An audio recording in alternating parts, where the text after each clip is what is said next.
खिलवत ग्रंथ प्रकरण है 11 और चौपाई नंबर निकली है 48। उसमें लिखा है कि इश्क सबों रूहों पूर्ण वादत का मुतलक, क्यों जरा पैठे जुदागी बीच रुआ आदि हक।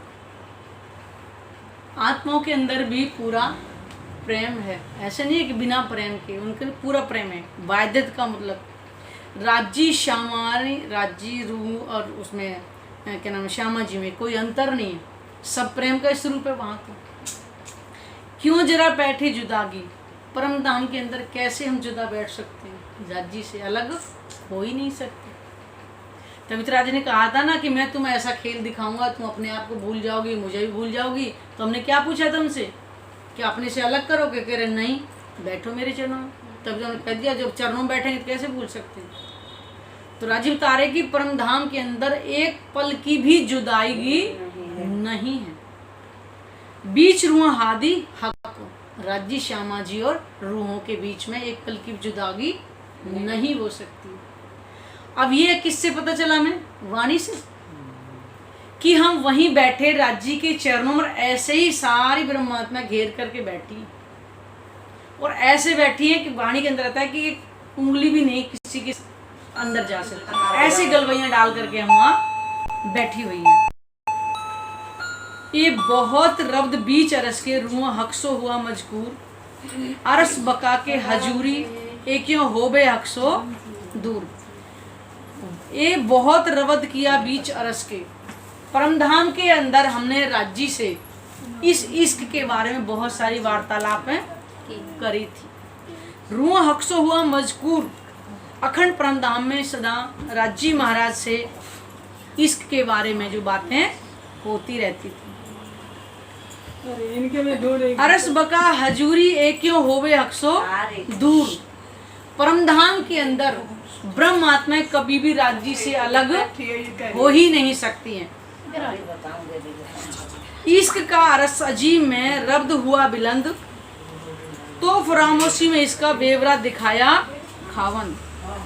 इसका अरस अजीम में यानी परमधाम के अंदर ये रब्द यानी कि राज्य से जो वार्तालाप है, बुलंद का मतलब बहुत ज्यादा बातें हुई थी परमधाम के अंदर। जब राज्य ने हमसे बोला था कि आत्माओं मैं तुम्हें ऐसा खेल दिखाऊंगा, भूल भुलैया वाला खेल, जहाँ सब कोई भूल जाता है, और देखा जाए संसार में आकर के माया में सारा कुछ भूल गए। और महाराज जी में बार बार याद दिलवा रहे, बार बार घर की याद दिलवा रहे, बार बार सुखों की याद दिलवा रहे, फिर भी सपने में भी याद नहीं आ रही। ठीक है, तो फरामोश में इसका बेवरा दिखाया खावंद, यानी कि हम रूहों को राज्य कैसे खेल दिखा, माया का पर्दा हमारे पर डाल दिया। यानी परमधाम के अंदर हमें राज्य ने खेल दिखाया कि पर हमें ये सारा संसार दिख रहा है और लग रहा है कि यही सब कुछ अखंड है। ये मेरा पति, ये मेरी पत्नी, ये मेरे बच्चे, मेरा घर, ये गाड़ी बंगला, ये सब कुछ यही दिख रहा है, इसके अलावा और हमें नजर ही नहीं आ रहा। अब राज्य कह रहे आप बैठे दिल दे के ऊपर 12,000 राज्य में 12,000 ब्रह्मात्माओं को खेल वहां बैठ करके दिखा रहे हैं। फ्रामोशी हांसी होसी हमारे पास, जब तक हम अज्ञान थे, नहीं पहचान थी, ज्ञान हमारे पास नहीं आता, तब तक तो ठीक था। अब तो इतनी बेशुमार हंसी होगी कि तुम्हें बार बार हाथ पकड़ पकड़ के बिठा रहा हूँ, तुम्हें तब भी नींद आ रही। राज्य इतना चर्चा वाणी के माध्यम से बता रहे हैं कि यहाँ पे कोई भी सुख स्थायी नहीं है, केवल एक ही क्षण का है और सब मिटने वाला है। लेकिन फिर भी हम मुझको लगे, बार बार कहते हैं कि आग को हाथ में लगाओ जल जाएगा, लेकिन फिर भी हम उसको लगा लगा के दिखा रहे, लगा के देख रहे, हमें समझ नहीं आ रही है। जिनको नहीं सुना, इतनी बेशुमार हंसी होगी, बार बार राज्य में याद दिला। अब हमें सब कुछ दिख रहा है। अब वो सरकार श्री की चर्चा में एक बार सुना था ना कि तुम तो अपने पति बना करके, बीवी बना करके बैठ गई, वो कह रहे मैं किसको बनाऊं, वो और किसी को बना नहीं सकते। सोचने वाली बातें हैं। आज राज्य में बार बार याद दिलवा रहे, परमधाम के सुखों को याद दिलवा रहे हैं, अब हमें अपनी याद दिलवा रहे कि तुम मेरे से एक पल भी दूर नहीं हो। और जो मिटने वाले हैं उनको आज जरा आंखों से ओझल होते हैं, इतने बेचैन हो जाते हैं, जबकि कब का पता नहीं, अगली सांस कब आए और कब ना आए, कब छोड़, लेकिन हम उसके लिए नहीं मरे।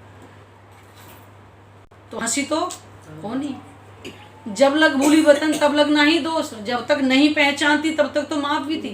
अब तो वाणी से सारे बता दी राज्य ने, तो किस में मोह ममता में कर रही हो? कह रहे मरो मत, बस करो, लेकिन हम कर नहीं रहे, हम मरे जा रहे हैं उसी के पीछे, इतनी मोह ममता में। पता नहीं कब खत्म होगा वरना। 3 वास्ते हके पैदा किया, दई दूर जुदागी जोर, और नजीक बैठाए सहरग से यूं दिखाया खेल मरो। 3 वास्ते हके पैदा किया, ये संसार राज्य ने स्पेशल हुक्म करके हमारे लिए बनाया। देखा जाए तो हमने अपने सामने इस संसार में कितना बदलाव देख लिया होगा आज की डेट में, चाहे अपने घर परिवार से देख लो या इतनी चमक से देख लो। गांवों में जाते थे पहले लोग, जाने से कतराते, अरे नहीं मैं कोई सुविधा नहीं। आज शहरों को फेल कर रहे हैं गांव, इतनी सुविधा गांवों में हो चुकी है। कहाँ गई? मेरे साथ मुस्लिम जॉब करते थे ना, तो मैंने उनको बोला इमाम मेहदी आ गए हैं। कह रहे अभी नहीं आए, जब आएंगे जब घास फूस के जो है ना गांवों में घर नहीं रहेंगे। और वैसे देखा जाए तो अब घास फूस रहे भी नहीं, ये होगा बिल्कुल भी, ठीक है ना। तो घास फूस के कुछ नहीं, आज शहरों को फेल कर रहे हैं गाँव के, इतनी चमक बढ़ गई है। कहाँ रहे वो? एक से एक बिल्डिंग खड़ी है। ये राज्य ने स्पेशल हुक्म देके जब राइल सजा दो जन्नत को, वो रूहें शहर को आने वाली। इस संसार को जन्नत की तरह, स्वर्ग की तरह सजा दे, है ना। दई दूर जुदागी जोर, और वहां बैठे बैठे ऐसे लग रहा है कि राज्य से हम कितने दूर हो गए, जबकि राज्य कह रहे तू मेरी सैरक की नली से भी मैं तुम्हारे नजदीक हूँ। सांस की नली हमारे कहाँ है? सबसे नजदीक वही है ना। राज्य इतना नजदीक है, लेकिन हमने अपनी बुद्धि के कारण वो अपने से इतना दूर कर रखा।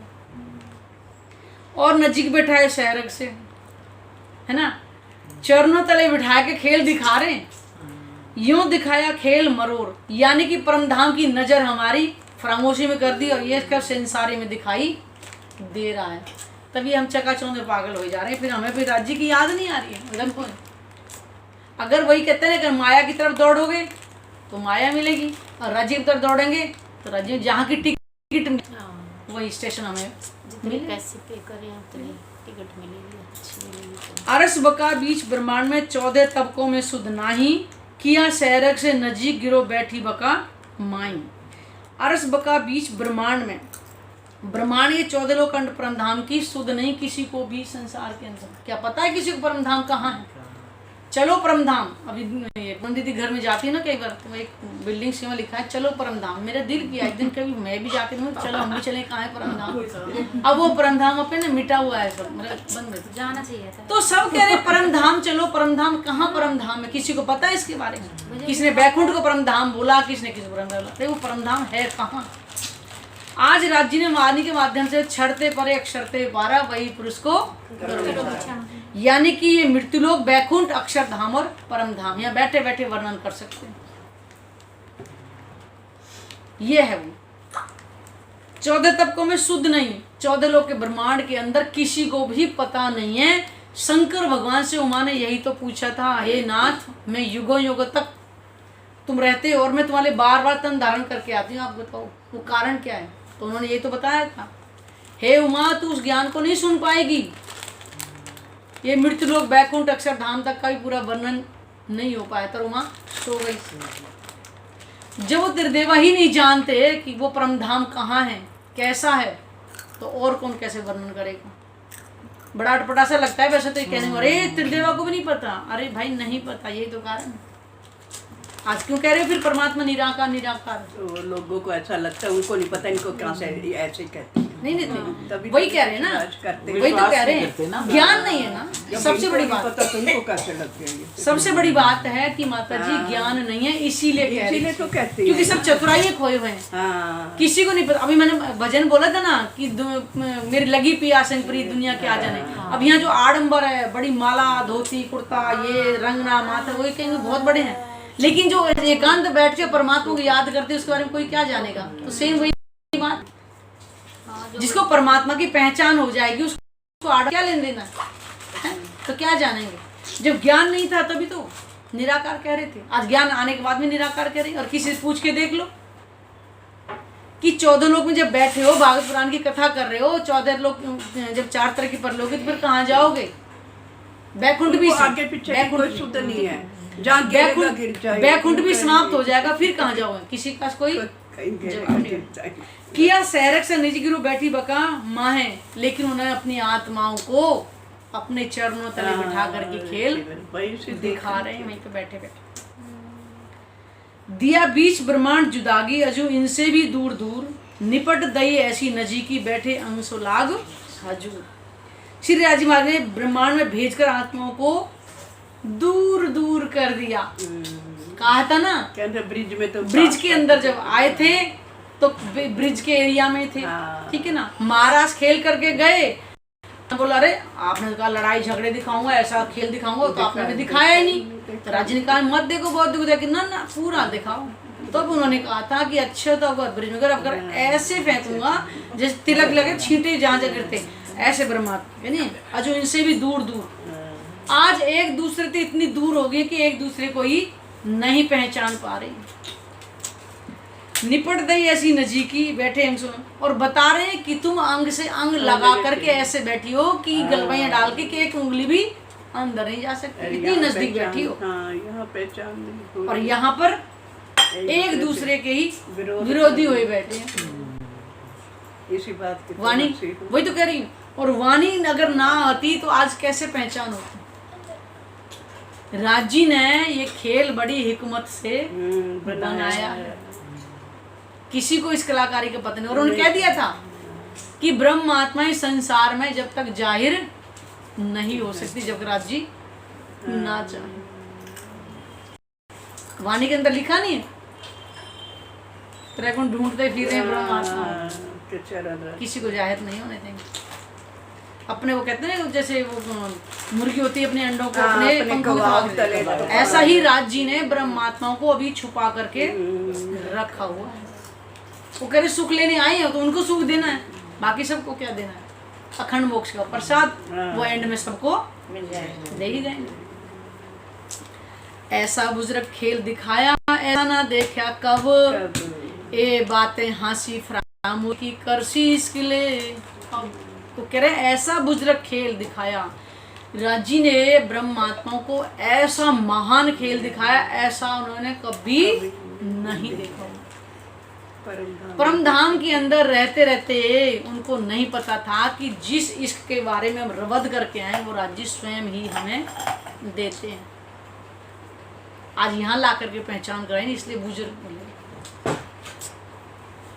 जिस संसार में हम आए हैं आज पता चली कि राज्य हमें यहाँ अपना इश्क दिखाने लाए, ना कि हमको दुख दिखाने लगे। उन्होंने तो कहती लागोगे जो दुख को, तो दुख तुमसे लाग से, याद करो निःसुख को तो दुख तुमसे भाग से। लेकिन हम कहाँ कर रहे हैं उस चीज को? अभी हम तो दुख के लिए दौड़ रहे हैं बार बार। देखा जाए तो जिन परमहंसों ने हमें करके दिखा दिया, यहीं बैठे बैठे परम धाम के सुख लिए, क्योंकि हम सुख लेने के लिए दौड़ ही ना रहे, हम माया की तरफ दौड़ रहे हैं। तो माया दुख का निधान। ये बातें हंसी फरामोशी करसी इसके लिए। अब देखा जाए तो हम यहाँ बैठे हम कर रहे हैं, राज्य में बार बार बता रहे हैं कि तुम मेरे से एक पल दूर हो ही नहीं सकती, ये भी बता दिया, ठीक है। और हम फिर भी राज्य से अलग हो रहे हैं, ठीक है ना, करसी इसलिए। लेकिन जब परमधाम के अंदर हम जब राज्य हमें इसके यहीं पे भी देंगे, हम इसको अनुभव भी करेंगे कि हम राज्य के इतना करीब हैं। परमधाम के अंदर तो बेशुमार सुख मिलेगा ही मिलेगा। कह रहे जिस दुख से हम इतने परेशान हो रहे हैं, इस दुख का परम धाम के अंदर बहुत ज्यादा सुख मिलेगा जो राज्य में दिखाएंगे। देखो मैं तुम्हें बार बार कह रही हूँ, ब्रह्मांड इतना भी नहीं इसके 2 टुकड़े कर रहा हूँ जिसमें तुम हाय हाय कर रही हो। तुमने अपने आप को नहीं पहचाना कि मैं ब्रह्मात्मा, तुम जीव भाव में रहोगे तो हमेशा दुख में ही रहोगे। ब्रह्मात्मा का भाव आते ही आधा दुख तो वैसे ही दूर हो जाता है। परमहंसों ने करके दिखाया ना, उसने कभी किया कि मैं करूंगा, राज्य करेंगे। जब राज्य पे छोड़ दिया तो जिम्मेदारी किसकी होगी? राज्य की होगी ना। हमने जो भी कर रहे हैं, मैं कर रहा हूँ, मैं कर रहा हूँ, हमने कभी पे राज्य पे समर्पण किया ही नहीं है। इसलिए आज हम करने वाले दुखी हैं। तो- हम कुछ भी नहीं है। शंकर भगवान खुद बोल रहे हैं कि हे माई पानी के बुलबुले की तरह बनकर बैठते हैं, और हम अपनी मैं को ले बैठे हैं जिसका अस्तित्व ही नहीं है। फ्रामोशी दे जिन वास्ते हंसी भी वास्ते इन, इश्क ले ले हंसी कयामत बखत मोमिन। फ्रामोशी जिस वास्ते राजी महाराज ने दी है ना, हंसी भी उसी के कारण हमारी होगी। हंसी क्या हो रही है? बार बार हमें समझा रहे हैं कि तुम यहाँ रहने वाली नहीं हो, हम यहाँ तो अखंड अपना स्थान बना करके रहे। जैसे यही पे रहना। राज जी कह रहे हैं जितने भी नाते रिश्ते हैं सब दुख के ही हैं, और ये सत्य है। जितना लगेंगे दुख ही दुख मिलेगा, ठीक है। और राज जी सुख का निदान है, हम उनकी तरफ तो जाते ही नहीं है। इश्क ले ले हंसी कयामत वक्त मोमिन, यानी कायमी के समय जब इश्क ले ले करके हंसेंगे, अपनी भूल पर तो हंसेंगे। देखो हम क्या कर रहे थे। हाँ। अभी भी देखा जाए तो राजी ने करके भी दिखा दिया। वो कहते हैं कि चलो, वो कहते हैं पत्थर से ईंट नरम करके कुछ भाव लेते हैं, तो राजी ने जितना है या पहले हम इतना रहते थे उससे तो हमें राजी ने बहुत ही आनंद में कर दिया। लेकिन अब करनी माफक कृपा होगी। अब जितनी करनी करते जाओगे कृपा के पात्र बनते चले जाएंगे। राजी ने तो पूरा कर दिया। ये बातें हुई सवरस में रूहें बड़ी रूह के साथ, सोए खेल पैदा हुआ काऊ हाथ न सूझे हाथ। इस माया में आकर के किसी को भी किनारा नहीं मिल रहा, सब इसी में डुबकी लगाए जा रहे हैं और परेशान भी हो रहे हैं, दिन रात रो रहे हैं भी नहीं, लेकिन फिर भी उस परमात्मा को नहीं खोज रहे। वो कैसे मिलेगा? फिर भी इच्छाओं के लिए देवी देवताओं के पीछे दौड़े जा रहे। आज मैं इसकी पूजा कर लूं, आज यहाँ से पूरे, आज मैं इस देवता के पास, यही चल रहा है। देख रहे हैं हाँ, ये नाराज ना हो जाए। एक भी सारों को खुश कर। वही कह रहे हैं, तो वही कह रहे हैं कि जब हमें मार्गदर्शन मिल गया कि वो परमात्मा कहाँ रहता है, कैसा रहता है, उसके लिए कोई भी कर्म कांड नहीं करनी। सबसे बड़ी बात तो मुझे ये लगता है कि हमें कुछ नहीं है। सही बात। थोड़ा सा समय इधर उधर हम गप्पों में लगाते हैं, उस समय को हम थोड़ा सा ध्यान में लगाएं, वाणी मंथन लगाए, कुछ भी नहीं करना। मैं कह रही इतना आसान है फिर भी नहीं कर पा रहे, तो हांसी तो होनी है। कई जाते कई जिन्स हैं, कई फिर के मजहब, भेक भाका सब जुदियां हक को ढूंढे सब। कई जातियां होंगी, अलग अलग जाति में आई ना ब्रह्म सृष्टियां। मैं शर्मा हूँ, मैं वर्मा हूँ, मैं ये हूँ, मैं वो हूँ, सब बने बैठे नहीं है, आके जाति ले ली। कई फिर के मजहब, कईयों के जो पूजा पाठ के जो है ना, किसी ने किस धर्म को अपना रखा, किसी ने किसी धर्म को अपना रखा हो। भेक भाका सब जुदियां, सबके पहनावे बोली भाषा सब वो भी अलग ही होगी। हक को ढूंढे सब, ढूंढ तो सबको रहे लेकिन किसी को लगे पड़े मिल नहीं रहा। क्योंकि सत्य क्या है, मार्गदर्शन करने वाला तो कोई है नहीं, अटकल से ढूंढ रहे हैं। और परमात्मा कभी भी अटकल से मिले। अब चिट्ठी किसी ने दे दी, एड्रेस लिखानी है, लिए ढूंढते रहो, कहाँ मिलेगा? नहीं ना। तो जब परमात्मा के बारे में किसी को पता ही नहीं है, वो कहाँ रहता है, उसका धाम कैसा, उसका स्वरूप कैसा है, उसकी लीला कैसी है, तो कैसे पता चलेगा? आज ये कुलजुम स्वरूप की वाणी हमारे पास आई है, इससे सारी पहचान बैठे बैठे कर सकते हैं। इसमें श्रृंगार की वाणी में अंदर उनके एक एक अंग का वर्णन, एक एक वस्त्र का वर्णन, एक एक आभूषण का वर्णन, सब कुछ वर्णन। कहीं जाने की जरूरत नहीं है। दुनिया गुरु चेला का सब चल रहा है, गुरुओं के पीछे दौड़ लेगा, गुरु को पता नहीं कहाँ जाएंगे, तो चेला कहाँ जाएंगे? लेकिन गुरु उनको रहने का ढंग है, जैसे किसी को आता नहीं रहना, तो कम से कम उनको एक रास्ता तो दे देते हैं ना रहने का भी। तुम ठीक है नहीं, आप मुझे बताओ, एक चीज बताना, अगर गुरु चले गए, उनकी फोटो लगा रहे, वो कौन मार्गदर्शन कर रहा है? रहे ही नहीं, मार्गदर्शन कौन कर रहा है? नहीं, मैंने कहा मानती नहीं। जैसे काशाराम बापू थे, उसके कितने लोग थे, एक पॉइंट था कि वो बच्चों को अच्छी शिक्षा भी दे रहे थे, भी अपने घर को जोड़ के रखो, अच्छी अच्छी बातें तो बता रहे थे ना। ममता जी, ये सबको पता है कि आज मैं अपना घर के अंदर बच्चों के साथ, पति के साथ व्यवहार बना के रखेंगे, अपने घर को मेंटेन करके, तो हमारे लिए फायदा है। ये कोई बताने की बात नहीं होती। मेन गुरु क्या होता है? कोई सतगुरु कीजिए जो अलख की देवे लख हो। इन उल्टी से उल्टा है कि पिया प्रेम करे संग। सतगुरु का मतलब क्या होता है?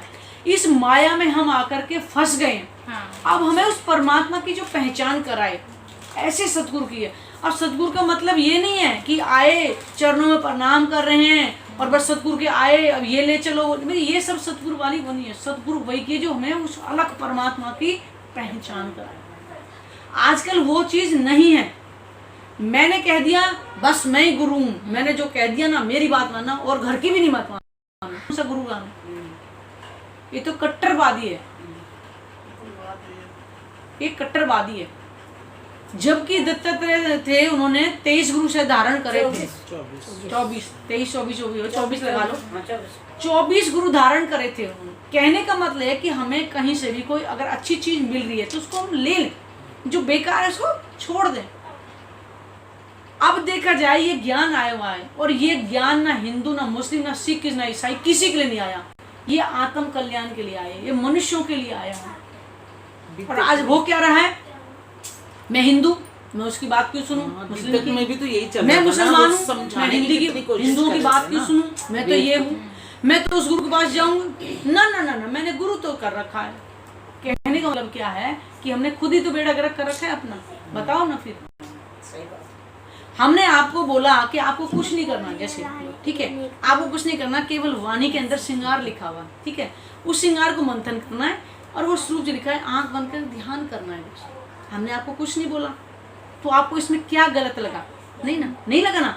लेकिन नहीं नहीं नहीं नहीं, मेरे गुरु ने बता दिया, बस मैं अपने गुरु के अलावा वो मंत्र दे रखा है और बस वो किसी को बताना भी नहीं है, तो ये कहाँ की धारणा है? तो ये तो और गर्त में ले जाने वाला।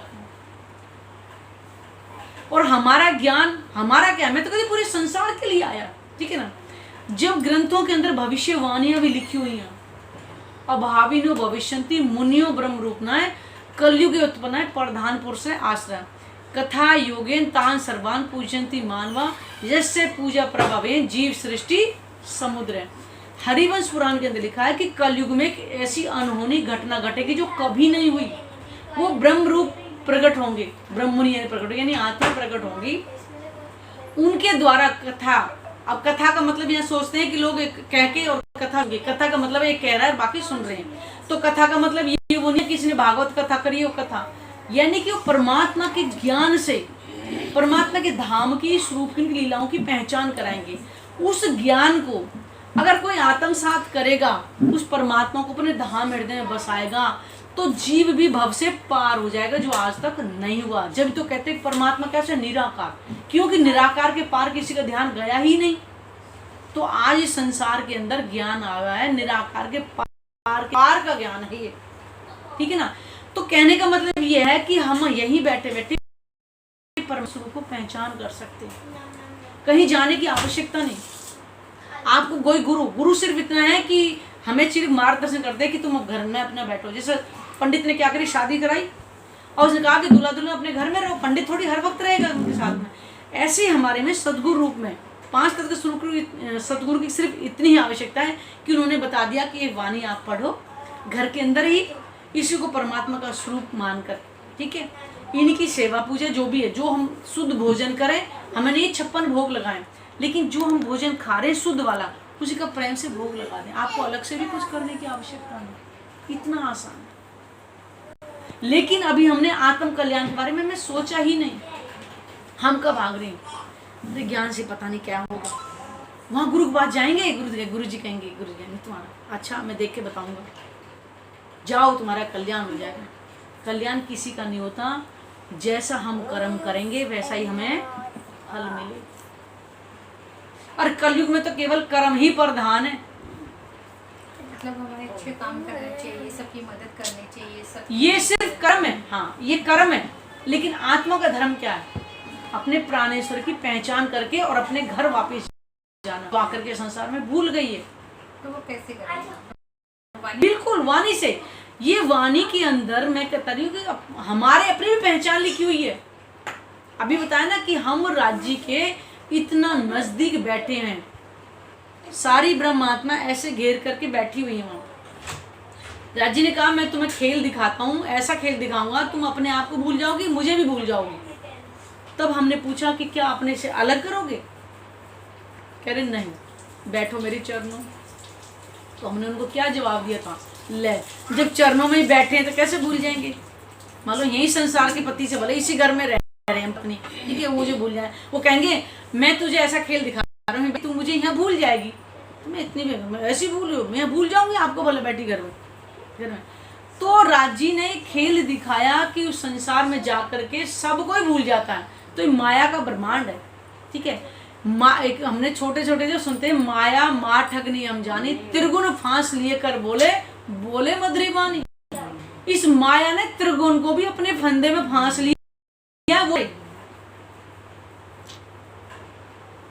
तो ब्रह्म आत्मा इस संसार में उनकी नजर आई है, केवल वही भूल गए और बैठी परम धाम के अंदर ही। हमारे असल तन ये नहीं है, कभी सोच रही हूँ ये असली है तो मिटने वाले कब मिट जाएंगे। इसके अंदर जो चेतन जीव है, इसका संग आत्मा जो खेल को देख रही है, इस कारण से जीव को यह अखंड ज्ञान मिल जाएगा ना, तो जन्म मरण से छुटकारा मिल जाएगा। आत्मा तो परम धाम अपने घर पहुंच ही जाएगी, लेकिन जो चेतन जीव है जिसका जन्म मरण होता है, 84 लाख योनियां भुगत के एक बार मानव तिल मिलता है, नरकों में जाता है, वो जीव जाता है, आत्मा कभी नहीं जाती है। आत्मा का संग करके जीव को ये ज्ञान मिला है और ये परमात्मा का साक्षात वांग में स्वरूप बोलते हैं इसको। 4 वेद पहले आए थे, पंचम वेद जिसको स्वयं वेद मतलब स्वयं परमात्मा आएंगे ज्ञान स्वरूप अपना ज्ञान लेकर ज्ञान, क्योंकि वहां की बातों को जान कोई और रहता ही नहीं, तो जानेगा कौन। इसलिए उन्होंने युगों युगों से अपनी पहचान, सतयुग में अमर कथा ग्रंथ के लगा दिया, त्रेता में रामायण के माध्यम से लगा दिया, द्वापर भागवत पुराण की में पहचान लिखवा दिया, कलयुग में आने का समय लिखवा दिया। क्या कमी छोड़ी मैंने, लेकिन फिर भी नहीं जानते। हम चकाचौंध में परेशान हैं, यहाँ मन्नत पूरी नहीं, चलो दूसरे के पास चलते हैं, उस देवता के पास कुछ नहीं हुआ, चलो उसकी पूजा कर ले, वहाँ कोई इच्छा पूरी नहीं, चलो उसकी पूजा कर ले। हम इच्छाओं की पूर्ति में चल रहे, इसलिए नहीं। हमने कभी ये सोचा कि मैं कौन, कहाँ से आई, कहाँ है मेरा भरतार, मुझे असल मेरा ठिकाना कहाँ है। ये बार बार मैं आती चली जाती हूँ, आखिर है क्या, किसने नहीं सोचा। जिन्होंने सोचा उनको ज्ञान ये मिल गया। 440 वर्ष सदगुरु महाराज के तन से जो लीला हमारे हुई है, और इसी धरती पर हुई है साक्षात। पहले क्या था, मीडिया नहीं था इसलिए पता नहीं चली, लेकिन अब ज्ञान के माध्यम से सबको पता चल रहा है। अगर हम परमात्मा की भक्ति करेंगे, परमात्मा ही अखंड है, अविनाशी और कोई नहीं है जो हमें अखंड कर सके। अगर हम उसके पास ही पहुंच जाएंगे तो फिर किसी की आवश्यकता ही नहीं है। हमारा जीव गुरु बना रखा, आपने गुरु बना रखे। नहीं कहते थे ना अच्छी अच्छी बातें बताते हैं, वो वैसे तो यहाँ रहने की बताते हैं, तो यहाँ के बाद में जाना, लौकिक बात ये आगे का बताते हैं, ठीक है। ये तो यही करते ये ज्ञान जहाँ 14 लोग का जो ज्ञान है जहाँ खत्म होता है, ये ज्ञान वहां से शुरू होता है। देवताओं से भी प्रकार हैं। मैंने इसके बारे में आपसे पता चला, मतलब हमने टीवी में मतलब बहुत जितने भी वो आप बताएं, अलग अलग होते हैं हाँ, सबके। अब इसका भी कारण बता देते हैं। हैं। गुरु का तो बहुत प्रसाद। राज जी ने पहले बोला था, जब उन्हें बोला राज जी ने कि मैं अपने से अलग करूंगा, राज जी का नहीं, अलग नहीं करूंगा, बैठे मेरे चरणों। राज जी ने पहले बताया था कि मैं तुम्हारे जैसा ही तन धारण करके आऊंगा और तुम मुझे पहचान नहीं पाओगे। अब 440 वर्ष पहले प्राणनाथ जी आए तो सबने ये तो देखा, तो एक मानव तन है, उनके अंदर किस शक्ति ने प्रवेश किया, किसी को पहचान नहीं ना, क्योंकि हम बाहर ही देखते हैं। आज किसी को पता चल रहा है कि ब्रह्मात्मा इस संसार में, बताओ, सबको कह रहे हैं आत्मा है, कहते हैं सबको यहाँ आत्मा है, लेकिन आत्मा और जीव का बेवरा नहीं समझ आ रहा किसी को। हर कोई कह रहा है कण कण में आत्मा है, कण कण में आत्मा के, आत्मा कोई ऐसी कोई गाजर मूली है। अरे भाई वो परमात्मा का यहाँ से आत्मा है, वो गाय भैंसों के अंदर, जीव कीड़े में अंदर आएगी आत्मा क्या? नहीं, केवल मनुष्य के अंदर ही। और वो भी पता है कौन से जीव हैं, जिन्होंने युगों युगों से हिमालय पर्वत की जैसी गुफाओं में जाके साधना कर रखी है, युगों युगों से। भागवत पुराण के अंदर 2 तनों से लीला हम बताते हैं बार बार, उन्होंने द्वापर में तपस्या करी थी, जब आकाशवाणी हुई थी कलयुग में परमात्मा आएंगे, 2 तनों से लीला करेंगे, देवापीर मोरगतन से। और ये 440 वर्ष पहले हो चुकी है। अभी हम 1 महीने गए ना, जो अभी तक जो पढ़ रहे थे हमारे, वो के अंदर ही प्राणनाथ जी इस धरती पर ही कहाँ कहाँ गए, पूरे नक्शे के अंदर वो सैफुद्दीन जी घर पर रखा है। उस नक्शे के माध्यम से हम आपको सब बताएंगे कि कौन से सन में प्राणनाथ जी किस गांव किस शहर में गए थे, सारी लीला हुई है। और ये ज्ञान आपको सुनने को मिल रहा है, आपके जीव ने अवश्य ही किया होगा तब, नहीं तो ये ज्ञान नहीं मिलता। जा आपने जो दिन पहचान ही यही होगी, सुन ही नहीं सकते। पहचान उन्होंने कह दिया था, पहचान ही यही होगी कि जो इस ज्ञान को सुनेगा, समझो परमधाम की आत्मा उसके अंदर है, उस जीव ने अवश्य ही तप कर रखा है। पहचान उन्हें पहले ही दे दी थी राज जी ने। हमने ना राज जी को ढूंढा ना कुछ किया, वो स्वयं हमारे पास आए जब किसी के माध्यम से उन्होंने हमें पकड़ा। तो ना मैं तुम्हें जानती थी ना कुछ, मैं जो पार्क में मिली थी, ऐसे बैठे बात हो गई थी। अच्छा, तो राज जी ने पहले ही कहा था, तुम्हारे बीच में आऊंगा, तुम्हारे से तन धारण करूंगा और तुम एक दूसरे को नए पहचान करोगे, मैं ही तुम्हें पहचान करवाऊंगा। अब वो स्वयं पहचान करा रहे, कोई किसी की ताकत नहीं है कि जो पहचान करा रहे उनके अलावा। पर अब मैं ये चीज बोलूँ अपनी फैमिली में जाके बोलूँगी मुझे तो इसको अपने घर में लेके आना है। हाँ तो लाओ। तो मेरे हस्बैंड बोलेंगे नहीं हम तो उसको नहीं मानते नहीं, कोई बात नहीं, मेरी बात सुनो। आप स्वयं पहले आप अंदर तड़प बढ़ाओ ना, आपके अंदर तड़प है ना कि मैं भी उसको पाना चाहूँ जो मुझे लाया है संसार में। हम सोचे माँ बाप ने जन्म दे दिया तो जाओ, माँ बाप उसके माँ बाप उसके कहाँ जाए, चलते रहेगा ना। आखिर कोई तो है जो इस संसार में सबसे पहले। मैं छोटी सी थी, मैं बताऊँ, मैं ना ये तभी की कुछ होगी लीला। मेरे से बड़ी बहन मेरी 5 साल बड़ी है मेरे से, तो गाँव में क्या है, एक ही चारपाई पर हम दोनों सो रहे थे। तो सर्दी का दिन था, वो काम करने के लिए 4 बजे गाँव में उठ जाते, वो उठ गई और मैं, मेरे दिल में आ रहा था कि जब सब मर जाएंगे ना फिर कोई भी नहीं बचेगा, फिर कोई भी नहीं बचेगा, फिर क्या होगा। मतलब मैं ऐसे सोच रही हूँ और बहुत छोटी सी थी, तो मैंने किसी को नहीं बताया और मैं रो रही हूँ बहुत तेज, है ना। लेकिन आज मुझे पता चला कि यहाँ तो जन्म मरण का चक्र वो चलता ही रहता है, तभी तो आज अगर जन्म मरण के चक्र से अगर निकलना है तो मैं परमात्मा की भक्ति करनी पड़ेगी। और भक्ति भी कुछ नहीं है, केवल उनको अपने धाम में देने, सिर्फ याद करना है। मैं कह रही कुछ भी नहीं करना है आपको। हम किसी भी रूप में कर सकते हैं उनको तो। रूप नहीं, किसी एक जिससे शांति मिले, सब रूप सुनो वही सब कुछ है। सुनो ना, इस श्रृंगार की वाणी में मैं कह रही हूँ, जो अगले अगर मंगलवार को होगा, हम तुम्हारे घर पे चलो रखते हैं बैठक इस बार, ठीक है ना। श्रृंगार की वाणी के अंदर पूरा उनका स्वरूप लिखा हुआ है, उनके चरण कमल, उनके नाखून कितने सुंदर है, उनके एक एक नाखून में करोड़ों सूर्य इतना प्रकाश है। तो इन नेत्रों से क्या देख पाएंगे उसको? बर्दाश्त ही नहीं कर पाएंगे। उनको देखने के लिए भी ज्ञान चक्षु की आवश्यकता, अंदर के नेत्र जब खुलेंगे तो मैं ध्यान उनका कब होगा? अभी खुली आंखों से थोड़ी हम परमात्मा को देख सकते हैं, नहीं ना।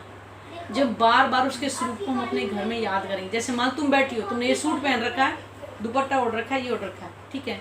अब मुझे याद करना है कि ममता कैसी थी, ममता ने रेड कलर का ये पहना है, ममता ने ये कर रखा हो, मैं तुमको याद करूँगी ना।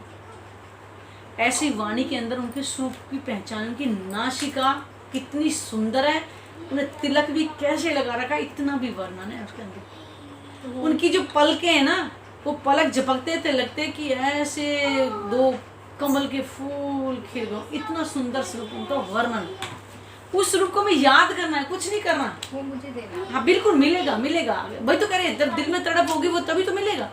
तो इस स्वरूप को हमें याद करना और हमें कुछ भी नहीं करना है आपको, ना घर से बाहर जाना, ना कुछ नहीं, एकांत में बैठ कर उस रूप को बार बार याद करोगे। शुरू में करोगे तो माया अपना असर दिखाएगी। जो चीज़ कभी याद नहीं है उस समय याद आएगी, क्योंकि माया को विराज जी ने स्पेशल हुक्म दे रखा है। हमने कहा ना 100 वीर देखो आजमाए के तो भी ना भूले हम। वो कह रहे माया बार बार आएगी, सामने अटैक करेगी, नहीं रहने दे ऐसे कर। लेकिन ब्रह्मात्मा अपना बल देखेगी उसमें, तभी तो जी ऐसे करेंगे। वो माया है, कुछ भी नहीं थे, तुम उसी के बंदे में पड़ नहीं। इतना आनंद आएगा, ये कहोगे जैसे आज हम कहते हैं ना, अरे हमारे इतने साल व्यर्थ गए, काश राज्य पहले मिल जाते, लेकिन समय राज्य ने निश्चित कर रखा है जब वो मिले। और दुखों के बाद में इतना दिन रात रो रहे हैं, धो रहे हैं, करे ऐसे सटेंगे जैसे बादल, काले बादल हवा आते उड़ जाते हैं ना। जब हम राज्य की तरफ बढ़ेंगे सारे दुख दर्द सब कुछ समाप्त होकर चला जाएगा। ये है वो प्रेम का स्वरूप। आएंगे लगेंगे नहीं, ये है ना, आएंगे तो सही। बिल्कुल जैसे जैसे चमत्कार सा एकदम। मैंने हमने कहा ना कि ये परमात्मा का साक्षात स्वरूप है हमारे घर के अंदर। पूनम दीदी के देखा ही ना, हमारे घर में ना मूर्ति मिलेगी क्योंकि परमात्मा की किसी ने मूर्ति बनाई नहीं तो आएगी कहाँ से? ज्ञान लेकर के आए, और इस ज्ञान से भी जब स्वयं आप खुद अनुभव करोगे ना, कहीं भी बात नहीं है, क्योंकि हमने तो बहुत कुछ राज्य की में, चलो जो भी ऐसा हर बात को खोलना नहीं चाहिए। जब आप कहोगे कि वाकई ये ज्ञान राज्य का स्वरूप है, ये शब्द के रूप में लिखे हैं, लेकिन शब्द हैं जागृति।